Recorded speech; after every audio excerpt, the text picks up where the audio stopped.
principalmente no quesito de frieza espiritual. E a primeira coisa em que ele fala é a desonra.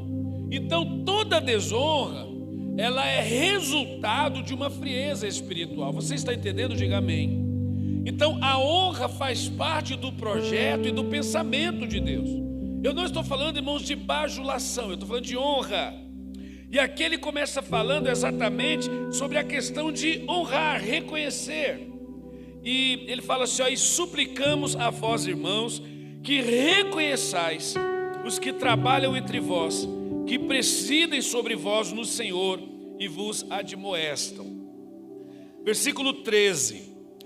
E que os tenhais em grande estima, em amor, por causa da sua obra, e tendes paz entre vós. Aqui ele já sai aqui do quesito honra entre aqueles que são líderes, e passa para o quesito relacionamento. Ele fala, e tendes paz entre vós, porque era uma igreja que não honrava os seus líderes, e tinha problemas sérios entre eles. Você está entendendo aí? Aí o versículo 13 fala, nós vos exortamos, mais uma vez ele dá chega para lá, né? Irmãos, que admoesteis aqueles que são desordeiros, consoleis os de pouco ânimo, sustenteis os fracos, e sejais pacientes para com todos os homens. A paciência. E vejamos que a paciência é o fruto do Espírito. Quanto mais de Deus, mais pacientes somos, né? Versículo 15, né? Vede que ninguém dê mal por mal a nenhum homem, mas segui o que é bom, tanto uns para com os outros, como para todos os homens. Aqui ele mostra, irmãos, em que cristianismo não é simplesmente reciprocidade. Cristianismo não é reciprocidade, é identidade. Diga isso, identidade. Mais uma vez, identidade. Às vezes, irmãos, sabe que as pessoas fazem mal para nós e nós queremos ser recíprocos. Nem sempre temos que ser recíprocos. O que ele mostra aqui não é reciprocidade, é identidade. Identidade de Cristo. Você está entendendo? Cristianismo nem sempre é reciprocidade. Ele fala aqui, vede que ninguém dê mal por... Não é reciprocidade, é identidade. É ser como Cristo é. Então, ele está, irmãos, realmente ensinando as pessoas a conviver diante do Senhor como o Senhor deseja. Vede que ninguém dê mal por mal, e nenhum homem, a nenhum homem, mas segui o que é bom, tanto uns para com os outros, como para todos os homens. Vejam que ele fala para todos. Aí eu te pergunto, quem é merecedor do seu bem? Quem é merecedor da sua bondade? Você percebe que a gente é muito seletivo? Sim ou não? A gente é extremamente seletivo de quem merece a minha bondade, ou de quem merece o meu perdão, ou de quem merece a minha atenção, ou de quem merece qualquer coisa que venha de mim. Ele fala a todos os homens. Repito, o cristianismo não é reciprocidade, é identidade. É o que ele está ensinando, a identidade de Cristo. Amém, meus amados? Aí ele segue aqui falando, regozijai-vos sempre. O que é regozijar? É alegrai-vos sempre. Eu sei, irmãos, que há motivo, que há momentos que a gente que não é de alegria. Eu sei. Meu pai morreu tem uns 2 meses lá em Brasília. Meu pai passou 3 anos com Alzheimer e foi o período mais duro, porque foi muito rápido, desde que surgiu até a morte foi 3 anos e pouco, imagina. O Alzheimer dele foi fulminante, foi muito rápido a própria evolução, e o Senhor o recolheu. Mas, irmãos, sabe que a gente consegue ter alegria até mesmo na morte do servo de Deus. Por mais que o nosso coração sangre, a gente sabe que ele descansou no Senhor. Então, aqui mais uma vez, irmãos, em que ele nos ensina a identidade. É nos alegrar no Senhor, nos alegrar em Cristo. por mais em que as coisas sejam, muitas vezes, nos conduza a questionamentos, tristezas, choro, rancor, mas estar em Cristo é encontrar alegria, até mesmo em lugares que não se tem. Você entende isso? Diga amém. Há um texto, irmãos, em que Jeremias fala: mas quero trazer à memória aquilo que me dá esperança. Sabe, irmãos, aonde que ele escreveu isso? Isso está em Lamentações. Lamentações, irmãos, é um livro que foi escrito lá do exílio. É um livro de lamentações, porque eu acho, irmãos, em que Jeremias olhava o povo sofrendo e ele ficava lamentando. Como é duro ver esse sofrimento, como é duro ver aquele. É um livro de lamentações. Mas mesmo em meio a lamentações, a tanto sofrimento, exílio, escravidão, morte, papapá, ele fala: eu quero trazer à memória aquilo que me dá esperança. Eu quero encontrar alegria, mesmo em meio à desgraça. Você está entendendo? Diga amém. E é o que ele fala: regozijai-vos sempre. Eu sei, irmãos, que é difícil, mas estando em Cristo a gente encontra alegria até na tristeza, até nos piores momentos. Isso eu falo sem hipocrisia de quem vive todos os dias. Amém? E ele, irmão, segue aqui, ó, versículo 17. Eu estou lendo e já explicando o texto para a gente poder pregar. Versículo 17, veja, irmãos, é que agora ele já está dando o quê? Ele já está dando meios para em que a igreja viva bem. Ele fala: regozijai-vos sempre, orai sem cessar. Algumas pessoas olham para esse texto e pensam que orar sem cessar é ficar 24 horas em que de joelho ali, de joelhos fechados, falando com Deus. Acredito, irmãos, que não há uma pessoa no mundo que faça isso, nem Jesus fez. A Bíblia diz que em alguns momentos Jesus retirava-se para orar, mas não ficava 24 horas porque ele tinha uma missão a cumprir. Você entende isso? Então, irmãos, quando ele fala orar sem cessar, ele está falando, primeiro, de vida de oração. Segundo, de ritmo de oração. E terceiro, de continuidade de oração. Não adianta você orar hoje e amanhã não. Orar em que agora porque as coisas estão difíceis e daqui uns dias parar porque as coisas melhoraram. Não, orar sem cessar. Ritmo de oração, vida de oração e continuidade. Oramos, irmãos, não é porque precisamos, oramos porque é a única maneira de manter contato com Deus. Oração, irmãos, não é só porque a gente precisa. Também está ali escrito também: pedir e dar-se-vos-á. Mas ele fala, irmãos, em que a oração também é uma questão de relacionamento com Deus. Oramos não só porque precisamos, mas oramos porque a oração é o único meio que temos de falar com Deus. Repito, a oração, como diz, né, irmãos, eu sei que os pregadores antigos, é o telefone do céu. É o telefone do céu, não tem outra forma. Não é sinal de fumaça, não é mediunidade, não é nada disso, é oração. Não tem terceiro, fala com Deus por mim, não, é oração. Não tem outra forma de manter um relacionamento a não ser através da vida de oração. Por isso, irmãos, que ele está ensinando a orar sem cessar. E Jesus falou muito por isso, já já a gente vai entrar nisso. Aí o versículo 18 ele fala: em todas as coisas dai graça. Primeiro ele fala sobre alegria. Segundo ele fala sobre oração. E aqui ele fala sobre gratidão. Veja, alegria, oração, gratidão. Aqui ele fala: em tudo, em todas as coisas dai graças.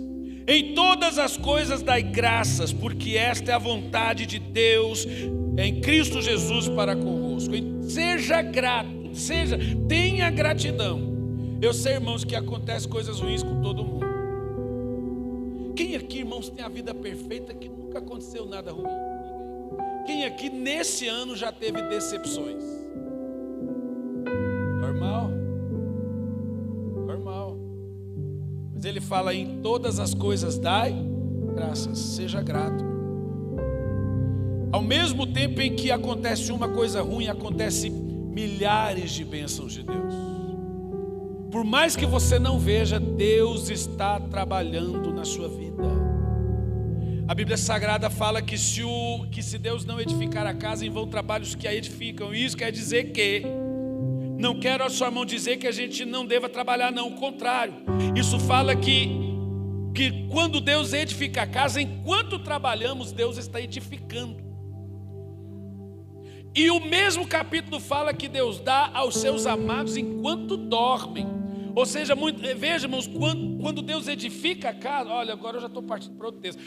Quando Deus edifica a casa, mesmo quando estamos dormindo, Deus está o quê? Trabalhando. Salmo 127.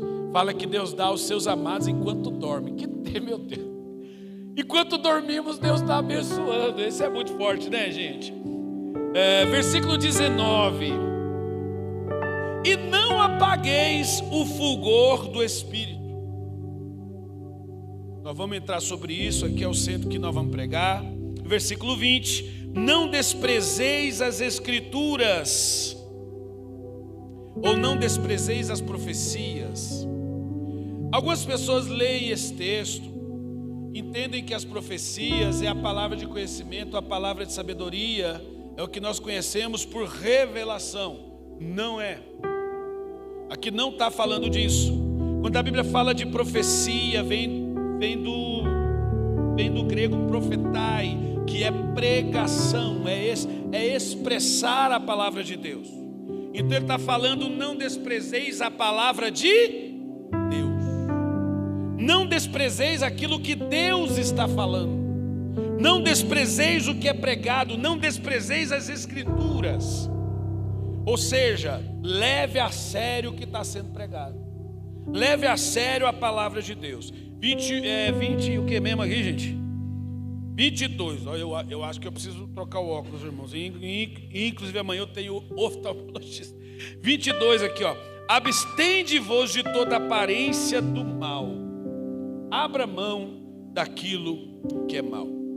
É um texto muito forte. Aconselho você em casa, ler todo esse capítulo aí, para Deus continuar falando com você. Senhor Deus, nós te adoramos nessa noite, Pai, deixamos o nosso coração em suas mãos e pedimos, Deus, fala conosco nessa noite, ministra fortemente ao nosso coração. Eu quero, Pai, colocar a vida de cada irmão, a vida de cada irmã nas suas mãos. Pessoas, ó Pai, que estão aqui porque foram trazidas pelo Teu Espírito e que precisam grandemente, fortemente do Senhor. Pai querido, venha, ó Pai, nessa noite acender a chama, reavivar corações, alinhar pensamentos, nos dar, ó Pai querido, o pensamento do Senhor e nos conduzir à Tua vontade. Em nome de Jesus. Irmãos, esse texto em que nós lemos traz aqui algumas importantes instruções de Paulo aos irmãos de Tessalônica ou aos Tessalonicenses. Instruções sobre honrar a sua liderança, aqueles que são líderes, e também instruções sobre relacionamento entre os próprios irmãos, como nós lemos. Mas ele, irmãos, também traz posicionamentos importantes e necessários para um bom desempenho da vida cristã. O que são posicionamentos? São decisões, são atitudes, são decisões. Isso são posicionamentos. Nós fomos, irmãos, chamados para sermos posicionados, para estarmos da maneira que Deus quer. Isso é posicionamento. Eu sou de Deus, então a partir de hoje eu me posicionarei como homem de Deus. É posicionamento. Então esse texto ele nos ensina aqui posicionamentos também importantes ou decisões que a gente precisa tomar em nossa vida para ter e viver uma boa vida cristã. No texto, olha só, irmãos, a gente vê aqui que Paulo coloca sob a nossa responsabilidade a manutenção de uma boa vida cristã. Às vezes, olha só, irmãos, sabe que a gente transmite ao próximo, ao marido, à esposa, ao pastor, ao fulano, a responsabilidade de dar manutenção em nossa vida cristã. Paulo aqui, ele transfere essa responsabilidade para quem? Para eles mesmos. O pastor, irmãos, ele é um cuidador, ele é um instrutor. Mas o responsável pela sua vida espiritual é você mesmo. Você está entendendo? Diga amém. É você mesmo. Não há pastor, irmãos, que consiga levar para o céu uma ovelha que queira ir para o inferno. Não há pastor que transforme a vida de uma ovelha que queira viver em desobediência.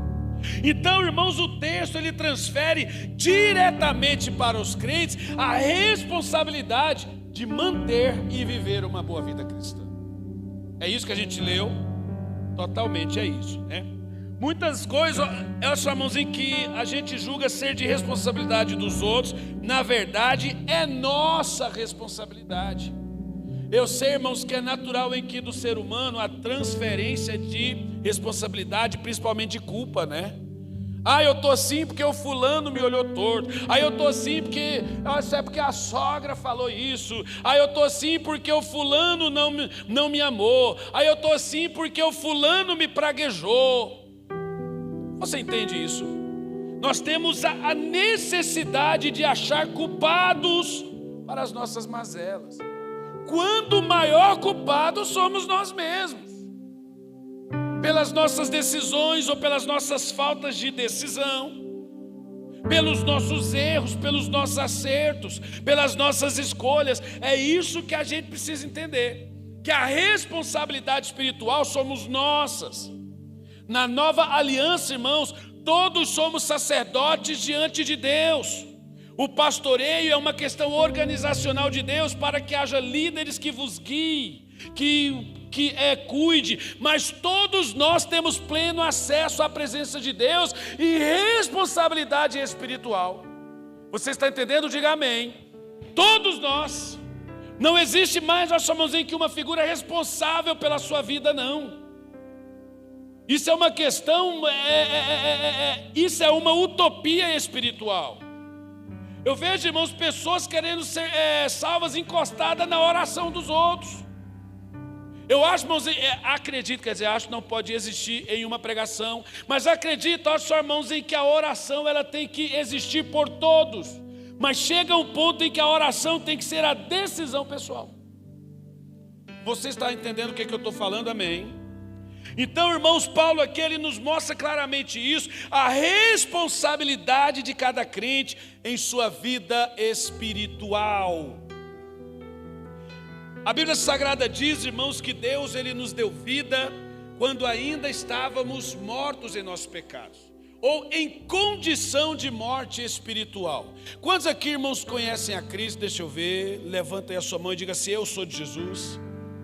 Pode ser mais forte isso aí? Diga assim: eu sou de Jesus. Então ele nos deu vida quando ainda estávamos em estado de morte espiritual. E se ele nos deu vida, agora temos que viver e cuidar dessa vida. Você está entendendo? Diga amém. Estávamos em estado de morte espiritual. Tiago fala isso, que ele nos encontrou em estado de morte espiritual, sem vida, condenados, acabados, destinados ao inferno, mas recebemos a Cristo e nele temos vida. Diga: eu tenho vida. A Bíblia fala que aquele que está em Cristo é nova criatura, e as coisas velhas se passaram e tudo se fez novo. Temos vida em Cristo Jesus. Ser, irmãos, cristão é ter vida espiritual, é estar vivo espiritualmente. Entenda isso, é estar vivo. E o que é estar vivo? A vida espiritual, irmãos, em que eu falo aqui é o que no grego é chamado de Zoe. Diga assim: Zoe. Irmãos, eu tenho uma filha chamada Zoe, eu pus em que o nome Zoe, exatamente porque significa vida de Deus. É o Zoe. E quando eu falo de vida espiritual, quer dizer que quando você recebe a Cristo, uma fração de Deus passa a habitar você, dando vida ao seu espírito. É como, olha só, irmãos, que se você estivesse em coma espiritual, e quando você recebe a Cristo, aí o próprio Espírito Santo vem como um choque, pá! E te deu vida espiritual, e você passa a ter vida espiritual. Agora você consegue ter contato com Deus porque o seu espírito não está mais em estado de morte espiritual. Agora você consegue ouvir a voz de Deus porque o seu espírito está vivo. Agora você consegue falar, consegue orar, consegue adorar. Agora você tem a certeza da salvação porque você está vivo. Você entende isso? Diga amém. Quantos aqui estão vivos espiritualmente? Então, irmãos, o zoe de Deus é a vida de Deus, através do Espírito Santo, habitando e impulsionando a nossa vida. O Espírito vem para nos impulsionar, para nos levantar, para nos aquecer, para nos alavancar, para nos fazer alcançar aquilo que sem Deus jamais conseguiríamos. É o zoe de Deus, é a vida de Deus. Então recebemos a Cristo, recebemos vida, e essa vida eu digo que é o Espírito Santo de Deus. Atos 2, versículo 38, coloca para mim na tela ali. Fala que ao receber a Cristo você recebe o Espírito Santo. E a vida espiritual está no Espírito Santo. Quanto mais dele, mais vida. Pode pôr ali. Tá. Desculpe, gente.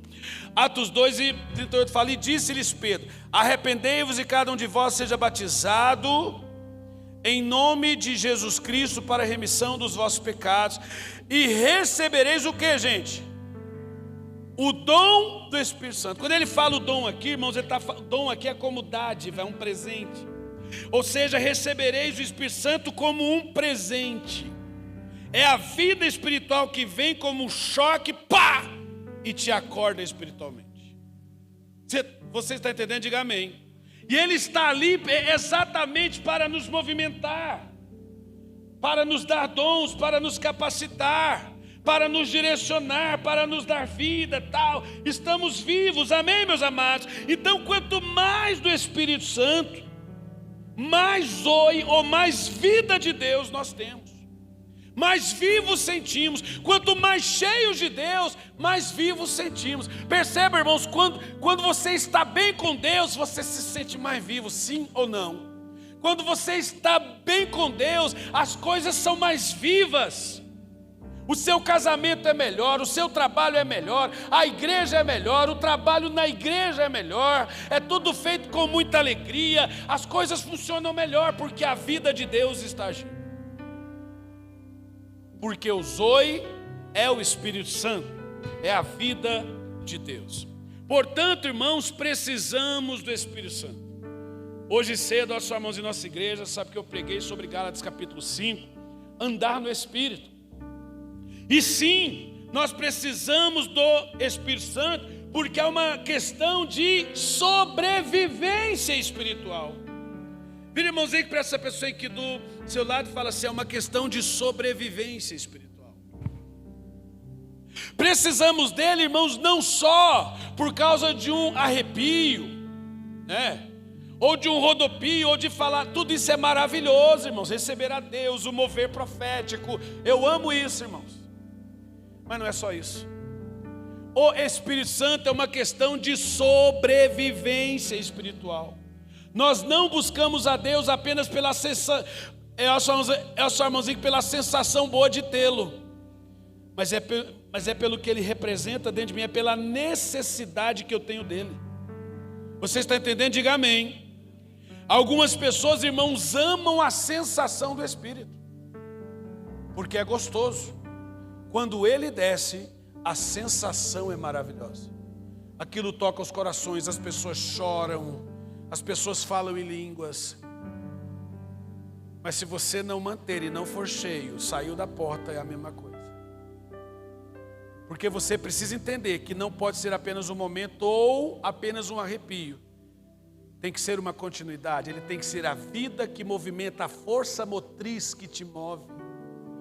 Você está entendendo? Diga amém. É isso, irmãos, que Paulo ele nos ensina. E no versículo 19 aqui, irmãos, ele fala algo que, olha, preste atenção no versículo 19, pode pôr aqui, de Tessalonicenses 5, ele fala: e não apagueis o Espírito. Algumas Bíblias falam e não extingais, né? Outras falam não apagueis o Espírito. Irmãos, o fato de Paulo falar isso aqui me deixa assustado. Porque tudo é uma decisão, mas aqui ele fala sobre a possibilidade da vida de Deus se desaparecer dentro de nós. Sobre a possibilidade do Espírito Santo ser apagado ou desaparecer de dentro de nós. Ele fala, veja, irmãos, que ele joga a responsabilidade para nós. E não apagueis o Espírito Santo. Se isso não te assusta, eu não sei mais o que te assusta.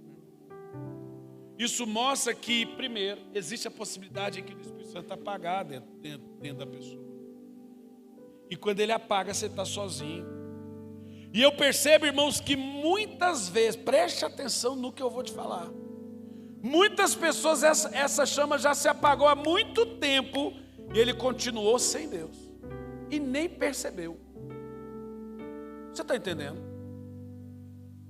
Continuou sem Deus ali, batendo cabeça, sofrendo, com muita dificuldade, com peso, porque olha, irmãos, com Deus, a Bíblia diz que o Espírito Santo, ele é o nosso auxiliador, ou seja, ele nos ajuda. Quando você não tem, quando ele está apagado, você está sozinho.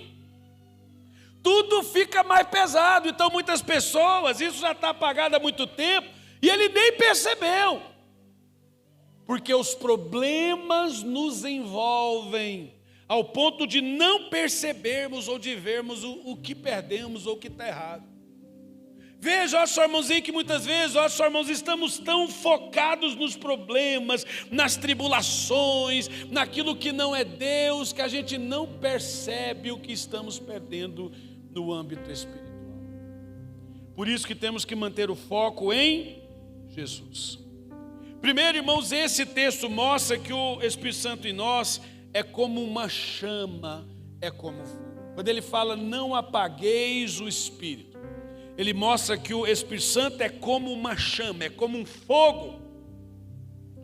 Algumas Bíblias falam não extingais. A imagem que eu tenho é o fogo aceso e você vem com uma coberta molhada e joga em cima. Você está extinguindo o fogo. Você está entendendo? Quando ele fala não extingais ou não apagueis o Espírito, a imagem que eu tenho é exatamente essa. Podemos então, irmãos, dizer que este fogo ou que esta chama é a própria vida de Deus dentro de nós. É o Espírito Santo. Ele fala aqui que não apagueis, ou seja, é uma decisão extremamente pessoal. Isso mostra que o texto pode ser apagado e isso assusta. Quando a gente sente, irmãos, que Deus não fala mais conosco, é o fogo que está se apagando. Quando a gente sente que está sozinho, é o fogo que está se apagando.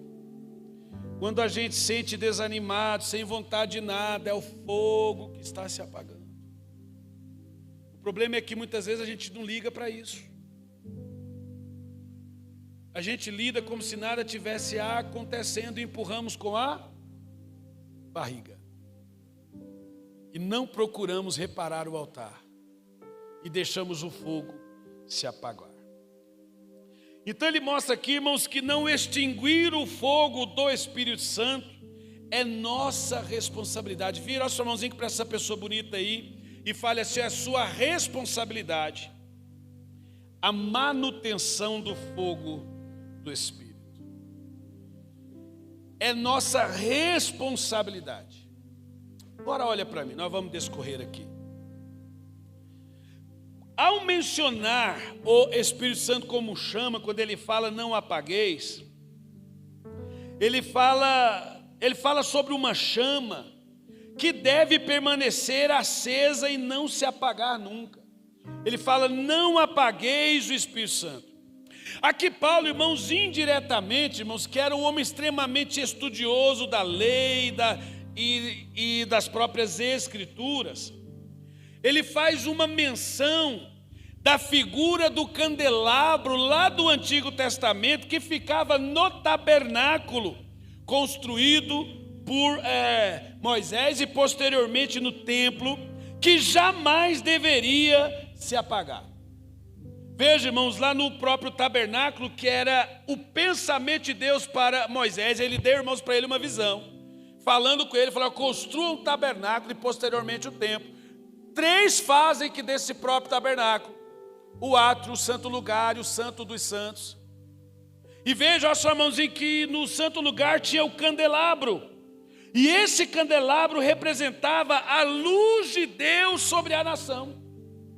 E a ordem de Deus era que essa luz, essa chama, nunca deveria se apagar. Era uma ordem de Deus lá no Antigo Testamento, no tabernáculo. Aquilo ali representava o relacionamento ou a ligação entre Deus e a nação. E Deus disse que essa lâmpada não deveria se apagar. Vamos ao texto, irmãos, em que fala sobre isso, lá em Êxodo capítulo 27, versículo 20 e 21. Coloca aí para mim, Êxodo 27, 20 e 21 fala: ordenarás aos filhos de Israel que te tragam azeite puro de oliveiras, batido para o candeeiro, para fazer arder as lâmpadas continuamente. Diga, continuamente. Continuamente acesas. Na tenda da congregação, fora do véu, ou seja, no santo lugar, que está diante do testemunho. Arão e seus filhos as porão em ordem. Quem era Arão e os seus filhos? Eram os sacerdotes. Repito, hoje os sacerdotes são quem? Todos nós. Aqui é todos nós somos sacerdotes diante de Deus. Não estou falando, a sua mãozinha, questões organizacionais ou eclesiásticas, mas em questões espirituais, todos nós temos pleno acesso à presença de Deus. Então ele fala aqui, Arão e seus filhos os porão em ordem, desde a tarde até a manhã perante o Senhor. Isto será um estatuto, o que, gente? Perpétuo para os filhos de Israel, pelas suas gerações. Perpétuo. O que perpétuo quer dizer, gente? Para sempre. Não pode ser quebrado. Veja, irmãos, e durante milhares de anos, eles ficaram revezando dia e noite e não permitiram que aquela chama se apagasse. Eles revezavam dia e noite, trazendo azeite puro para manter aquela chama acesa lá na tenda da congregação. E veja, irmãos, em que enquanto o tabernáculo ele se mudava de lugar constantemente, e mesmo assim o fogo continuava puro e aceso. Não são as circunstâncias, é a identidade. Você está entendendo?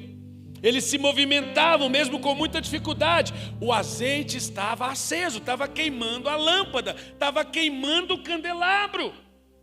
Aleluia! Então Deus diz: mantenham as lâmpadas acesas perpetuamente.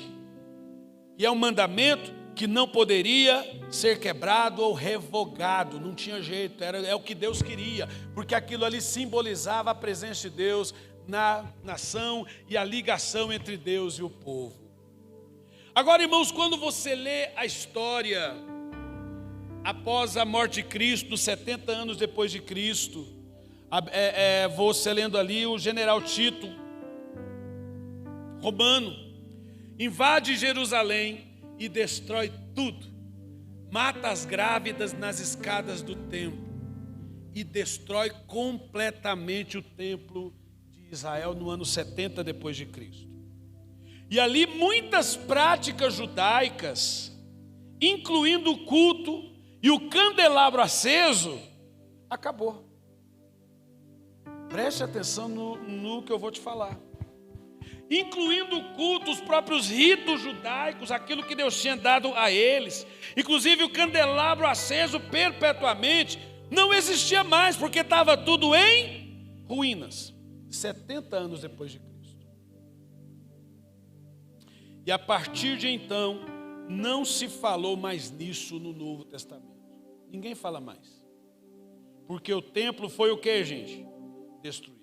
O templo físico. A luz física.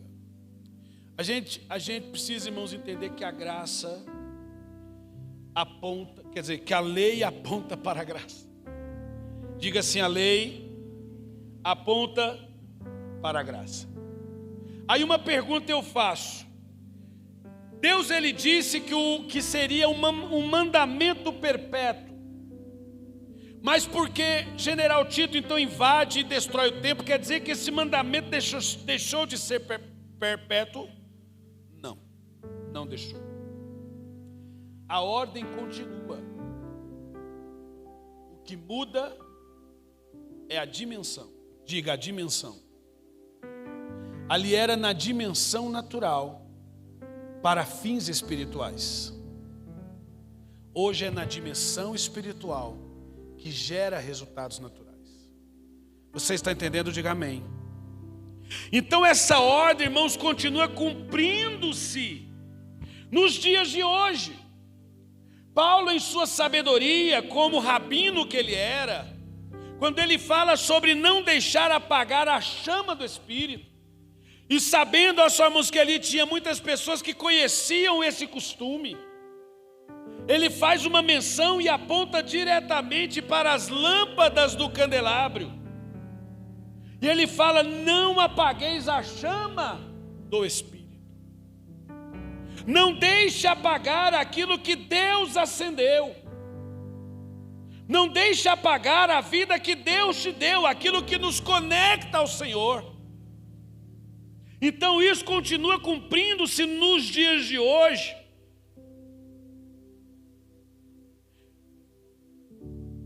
Não na dimensão natural, mas na dimensão espiritual. Como no Velho Testamento era uma figura apontando para as questões da graça. Vamos ler aqui, irmãos, um texto em Colossenses capítulo 2, versículo 16 e 17, que Paulo ele esclarece muito sobre isso. Ele fala, portanto, não permitam que ninguém o julgue pelo que vocês comem ou bebem, ou com relação a alguma festividade religiosa, ou a celebração das luas novas ou dos dias de sábado. Aqui está falando, irmãos, das questões do templo judaicas. Ele fala, estas coisas são sombras do que haveria de vir. A realidade, porém, encontra-se em Cristo. Quando ele fala em que são sombras, ele está dizendo que apontam para as questões da graça. Você entende isso? Diga amém. Todos os estatutos perpétuos que o Senhor estabeleceu na velha aliança, eles foram mantidos na nova. Nenhum deles foram tirados. Não mais como figura, mas sim como cumprimento. E quando ele fala sobre... veja, irmãos, só que para Abraão a circuncisão era na carne, mas no crente é no coração.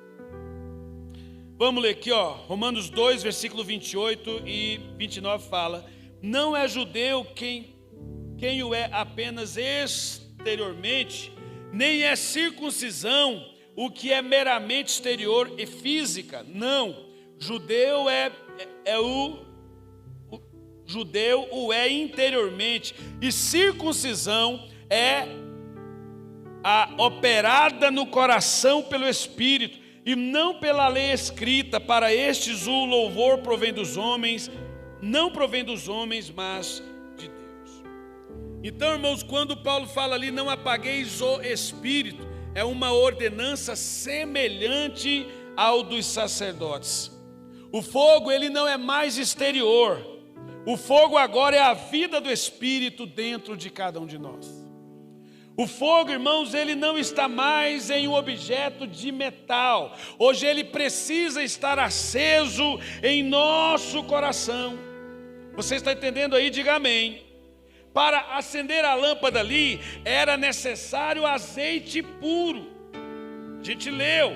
Hoje, irmãos, para se manter a chama acesa em nosso coração, é necessário azeite puro, não de ordem natural, mas o azeite que desce do trono de Deus.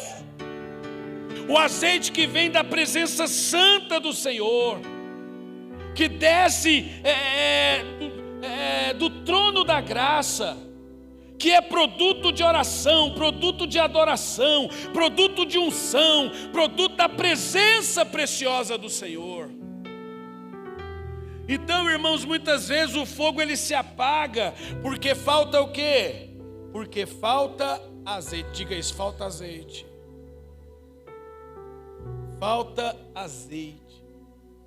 O que mantém o fogo aceso é o azeite é a unção, é a presença de Deus. Ou seja, quanto mais buscamos azeite, mais temos fogo. Diga assim, quanto mais buscamos azeite, mais temos fogo. Eu não estou falando de religiosidade, eu estou falando do Espírito Santo queimando em seu coração. Agora, pastor, Paulo fala sobre não apagar ou não apagueis o Espírito, ou não apagueis o fulgor, a chama do Espírito em nosso coração. Como é que é isso na prática? Irmãos, não tem segredo para nada, a Bíblia explica tudo. Eu poderia falar alguns segredos de Deus para manter a chama acesa. Eu poderia falar 1001 pontos aqui, mas eu vou falar só o que o texto diz. Só o que o texto fala. O primeiro deles é manter um bom relacionamento. A vida espiritual, ela anda junto com bons relacionamentos. Irmãos, a Bíblia Sagrada, ela deixa muito clara que Deus ama onde há bons relacionamentos. Salmo 133 fala o quê? Ó, quão bom e quão suave é que os irmãos vivam em... Está falando que Deus gosta disso. Ou seja, quanto mais união, quanto mais amor, quanto mais perdão, quanto mais honra, quanto mais laços, quanto mais comunhão, mais a presença de Deus virá sobre a igreja ou virá sobre a sua vida. Quanto mais você for de bons relacionamentos, amar as pessoas, perdoar as pessoas, não ser recíproco para com o mal, como a gente leu, mais a presença de Deus virá. Você está entendendo, irmãos? É muito fácil, irmãos, é o que a Bíblia diz. Eu não estou falando nada da minha... É o que a Bíblia está dizendo. Então, os bons relacionamentos é o ponto de partida para manter uma boa vida espiritual. Ser um bom cristão, ser um bom marido, ser uma boa esposa, ser um bom pastor, ser uma boa pessoa. Eu não estou dizendo que é tudo, mas é um ponto de partida. O que adianta, irmãos, dizer que a pessoa ela vai para a igreja, ora, mas é um cachorro lá fora, é um cavalo, não se dá com ninguém. Você acha que Deus ele ama isso? Sim ou não? Então tudo veja, irmãos, que o texto começou falando de relacionamentos, de bons relacionamentos. E segundo, irmãos, ele fala de posicionamentos necessários, que está lá do versículo 16 ao versículo 22. Primeiro ele fala sobre o quê? Sobre a alegria. Ele fala conservai. Olha só o que ele diz aqui, ó. Versículo 16, regozijai-vos sempre. Ou essa mãozinha que algumas Bíblias falam, conservai a vossa alegria. Sabe, irmãos, que o diabo ele é expert em roubar a alegria. Existe, né, irmãos, inclusive aquele teatro infantil que é o ladrão da alegria. Quem é que já viu, quem é que já fez? Eu acho que as irmãs aqui do próprio infantil, né, e os irmãos também já fizeram o ladrão da alegria.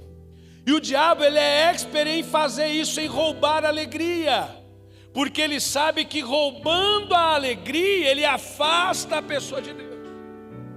E ele vai apagando o fogo do Espírito. Por isso que o texto fala: conservai a vossa alegria. Como? Não permita que nada te roube a alegria que Deus colocou em seu coração. Talvez, ó, sua irmãos, que você saia aqui neste lugar alegre, feliz. Olha, Deus hoje falou comigo, eu vou tomar uma decisão, eu vou ter um posicionamento. Aí quando você aponta ali, o diabo prepara uma situação para te roubar a alegria. Aí você chega em casa, uma situação é gerada para arrancar do seu coração aquela alegria.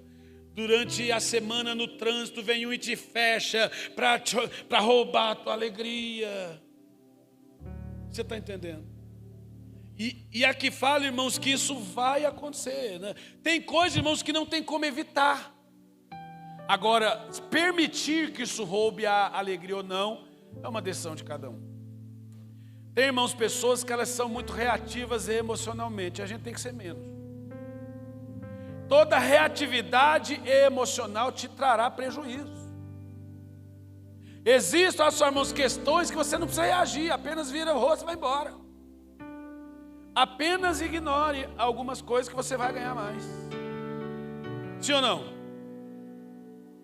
Aí você reage, aí passa 5 minutos, você fala: meu Deus, eu não devia ter falado isso, eu não devia ter feito isso. É assim ou não é? 90% aí que daquelas pessoas reativas emocionalmente, passado 10 minutos, ela se arrepende. É ou não é verdade? Do que fez ou do que falou. Então, irmãos, o diabo sempre vai querer roubar a nossa alegria. Eu disse hoje, irmãos, que a luta da carne contra o próprio espírito, o diabo não entra. É a carne contra mas ele se aproveita. Porque ele sabe que quanto mais a carne ganha, mais ele ganha. Ele não está lá, mas ele está se aproveitando dos espólios dessa guerra. Né, irmão? Só que dos espólios dessa guerra. Ele está se aproveitando disso. E quando a Bíblia fala de carne, não é só o corpinho aqui, né, irmãos? Uns mais avantajados, assim, igual o meu. Não é só do corpo, mas ele está falando da alma também. São as emoções. Tudo isso é almático, é carne. Alegria é algo, irmãos, aí que da onde? Da alma. Então, o diabo, ele é expert em roubar a alegria, cutucar a sua alma. O diabo, ele é aquele que fica cutucando. Fica bravo, desiste, fica cutucando. E o pior, irmãos, que ele sabe aonde cutucar. Ele sabe, ele conhece, ele sabe aonde cutucar você. Então ele fica cutucando. Então ele fala: conservai, regozijai-vos sempre. Irmãos, não permita que o diabo roube a sua alegria. Amém, meus amados? Segundo ponto, irmãos, que ele fala: orai constantemente, ou orai sem cessar. Pastor, como manter o fogo aceso? Bons relacionamentos, conservar a sua alegria, orar constantemente. Eu digo, irmãos, que é um combo, não é só questões espirituais, mas também são questões de posicionamento. Orar sem cessar, repito, oração, irmãos, aqui ele está falando de continuidade. Amém? De continuidade, de vida de oração. Ele está falando exatamente isso, continuar. Porque oração, irmãos, como eu disse antes, não pode ser apenas como eu preciso. A oração não é apenas para pedir. Jesus, ele fala assim: quando orares. Jesus ensinando a orar. Ele falou, irmãos, diversas vezes sobre pedir. Mas quando ele fala e quando orares, ele não fala de pedir. Aqui ele está falando da oração do secreto, da oração do relacionamento, da oração do fogo do Espírito. E quando orares, entra no teu quarto, fecha a porta, que o teu pai que está no secreto te responderá. Você está entendendo? Que o teu pai que está no oração é intimidade com Deus. Não tem como conhecer a Deus se não orar. Não tem como manter o fogo do Espírito se não orar. Não tem como continuar sendo crente se não orar. Tem gente, olha só, irmãos, aí que está tendo a sua vida espiritual destruída porque abandonou a vida de oração. Abandonou a vida de oração. Tem gente, irmãos, aí que não consegue avançar espiritualmente, avançar ministerialmente, vencer o pecado, porque abandonou a vida de oração. Tem gente que ora quando vem no culto, amém por isso. Mas a oração que eu falo é a oração do secreto. É a oração de todo dia, a oração feita em casa. É a vida de oração. E ele fala isso: quando orares, entra no teu quarto. Aqui você não tem quarto aqui não, é só em casa. E fecha a porta. Ele está ensinando a orar em casa. Você está entendendo aí? Diga amém. Vida de oração. Irmãos, nós fomos, eu sou filho de pastor, meu pai que faleceu agora. Nós fomos ensinados a orar. Meu pai, irmãos, nós sofríamos quando nós éramos crianças, porque meu pai orava muito e ele queria que nós orássemos juntos. A criança sofre demais com isso. Depois a gente entende que era bom, né? Mas olha só, irmãos, aí que na época a gente queria morrer. Irmãos, a gente ia para o culto, andava um monte para ir para a igreja, chegava na igreja, lá tinha o culto, voltava para casa, andava um monte, chegava 10 horas em casa. Todo mundo pingando de sono, aquela criançada pingando de sono. Mas antes de dormir, reunia na sala e lia o Salmo 23. O Senhor é o meu pastor e nada me faltará. Todo mundo ajoelhava e orava. Aí estava todo mundo liberado para ir dormir. Aí você falava: agora eu vou dormir em paz. 3 horas da manhã, batia na porta: vamos orar! E não era na cama não, tinha que ir para a sala. Aí vai aquela criançada tudo, pingando de sono. Abria a Bíblia, o Salmo 23, e orava. A gente mais dormia do que orava, isso é verdade. Mas orava. Aí voltava para a cama. No outro dia, 7 horas da manhã, porque tinha que ir para a escola. Mas antes de ir, tinha que reunir todo mundo e orar. Salmo 23. E orava. Irmãos, na época a gente odiava isso, porque era uma tortura. Mas hoje eu agradeço porque criou em nós a cultura da oração. Você está entendendo? Diga amém. Irmãos, isso é muito mais válido do que ensinar a criança a toda hora a pegar o celular. Então, irmãos, a cultura de oração. Acredita, irmãos, olha, eu sou de um tempo que existia cultura de oração. E que você chegava aqui nos tempos assim, as pessoas estavam com a cabeça embaixo do banco orando.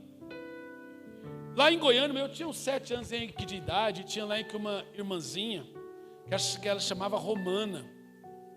Ela era descendente aqui dos próprios escravos, morenona assim, desse tamanhozinho. Na época ela tinha 112 anos. Na época, se ela estiver viva, ela deve ter uns 150.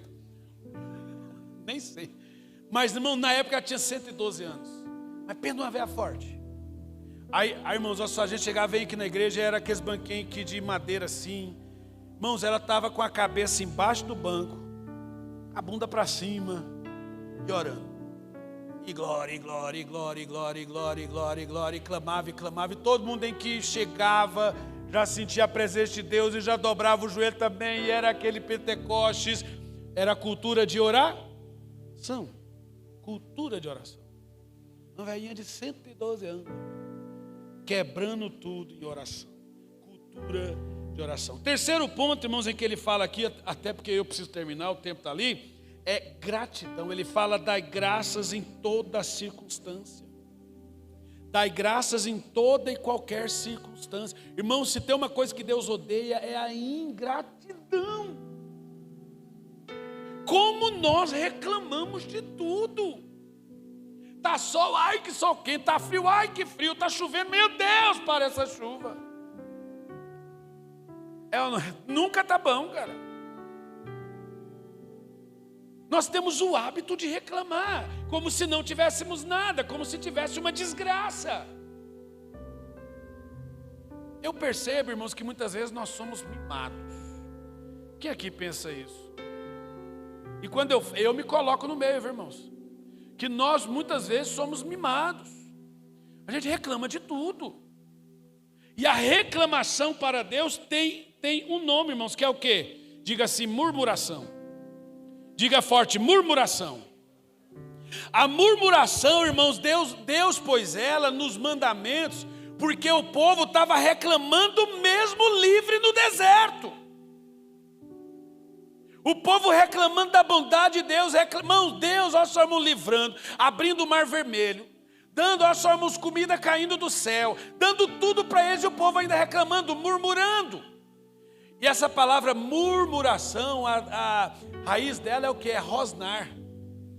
Sabem que o cachorro, quando ele fica, é a palavra murmuração. Tinha irmãozinho que um desenho bem antigo, que era do Muttley, quem é que se lembra aí, que era o Pegue o Pombo? Aí o Muttley, ele vivia rosnando, lembra? Para Deus a murmuração é você ficar igual o Muttley, toda hora rosnando, reclamando de tudo. Por isso, irmãos, que ele fala, seja grato em tudo. Muito mais tem Deus para dar do que o diabo para tirar. Deus, ele está te dando muito mais do que os problemas que você tem passado. Se apegue à bondade de Deus, que você vai viver ela. Agradeça pela bondade de Deus, que você verá ela se tornar realidade em sua vida. Então ele fala, em tudo dai graças, gratidão por tudo que Deus fez e fará. Amém, meus amados?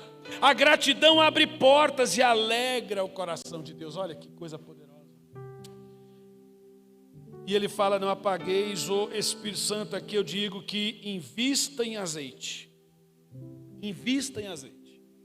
O que mantém o fogo aceso? É o azeite. Então invista em azeite. O que é investir em azeite? Invista na sua vida espiritual. Aí eu te pergunto, quanto você tem investido na sua vida espiritual?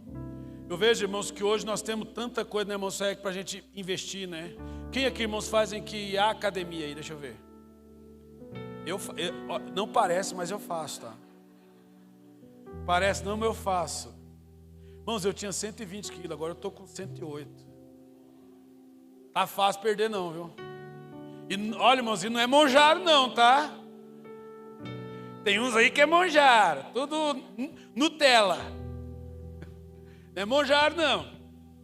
Então, irmãos, investe em... Não há problema, só, irmãos, investir em nada. Mas às vezes nós investimos tanto em nossa carne, tanto nas coisas naturais, e nos esquecemos das coisas de Deus, no azeite. Não investimos tempo no azeite. Investimos tempo na carne, no corpo, na academia, na série, no videogame, e nos esquecemos de investir tempo em Deus, no azeite. Você está entendendo? Não investir, irmãos, as coisas de Deus exigem tempo. Não adianta querer dar 5 minutos para Deus que não vai ter azeite aí não, irmão. Não adianta não. Ou você organiza o seu tempo para investir tempo diante de Deus, ou não vai ter azeite. Invista tempo, invista, leitura da Bíblia, relacionamento com Deus, adoração, oração. Venha, irmãos, que para os cultos com o seu coração aberto para receber azeite. Invista no azeite. Sem azeite não tem fogo. Então invista no azeite. Aqui ele fala, não trateis com desdém as profecias. A palavra de Deus, ouça a palavra de Deus e põe em prática. Isso aqui não é uma filosofia de vida, isso aqui é ensino de Deus. Coloque em prática, valorize aquilo que Deus está falando com você. Não é entrar aqui e sair aqui, é valorizar. E ele fala, afastando-se de toda forma de mal. Aqui ele está falando de santidade. É abrir mão daquilo que fere a Deus. A Bíblia diz que sem santidade ninguém verá a Deus. Eu digo que sem santidade ninguém terá o fogo de Deus. Sem santidade ninguém terá a chama do Espírito acesa. O que Deus quer de nós? Ele quer que a gente assuma a responsabilidade daquilo que é nosso. O Espírito Santo foi dado, ele é a vida de Deus. Mas o quanto temos cuidado disso? O quanto temos regado isso? O quanto temos valorizado isso? Acredito que nós temos que cuidar mais dessa chama. Amém, meus amados? Vamos ficar em pé e vamos orar.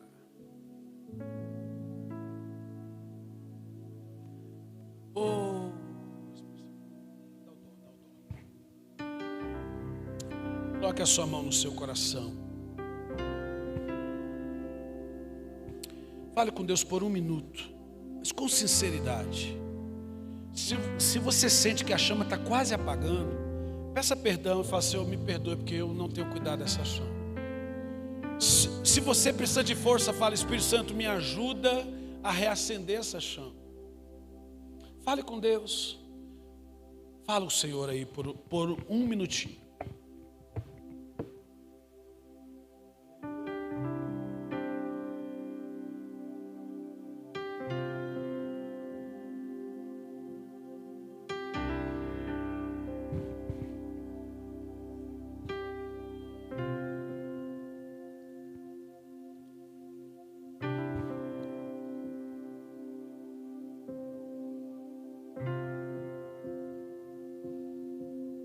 Em espírito, em verdade, te adoramos, vamos dizer. Em espírito, em verdade, te adoramos. Te adoramos. Levante as suas mãos e diz: Rei dos reis e Senhor, te entregamos nosso viver.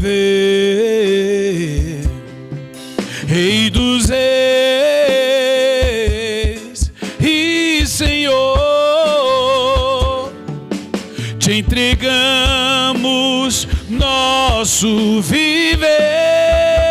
Diga: pra te adorar, ó Rei. Foi que eu nasci, Jesus, meu prazer é te louvar, meu prazer é estar nos átrios do Senhor.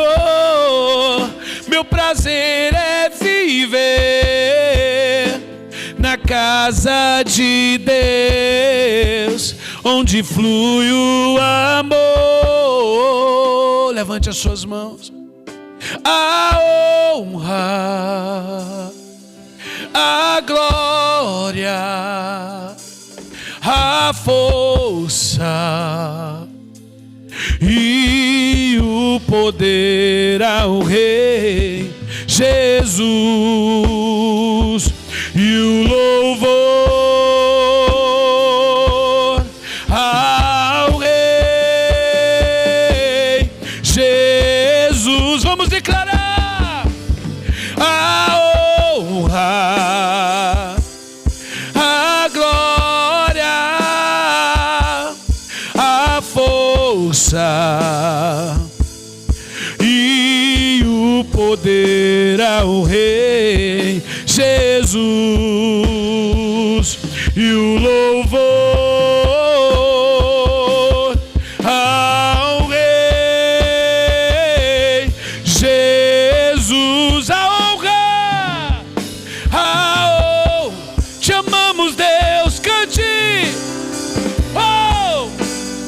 Solte a sua voz e adore de todo o coração.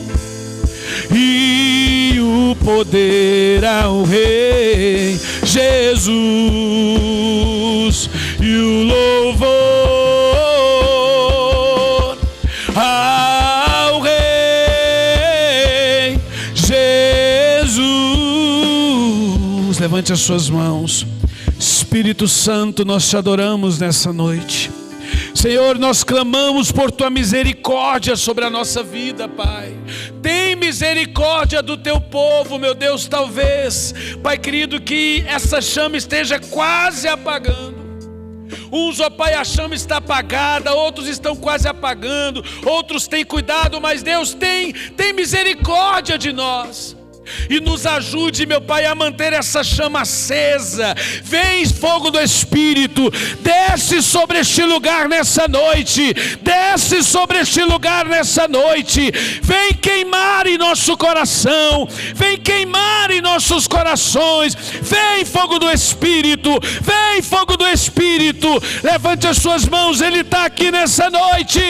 Ele vem para curar, para batizar. Vai recebendo de Deus, vai recebendo de Deus, vai sendo tocado pelo Espírito. Te adoramos, Espírito Santo, te adoramos, Senhor. Levanta o teu povo nesta geração, levanta homens, levanta mulheres, levanta jovens nesta geração. Acende a chama, reacende a chama, Senhor. Nós te adoramos, Espírito de Deus, pois Tu és o Senhor da nossa vida.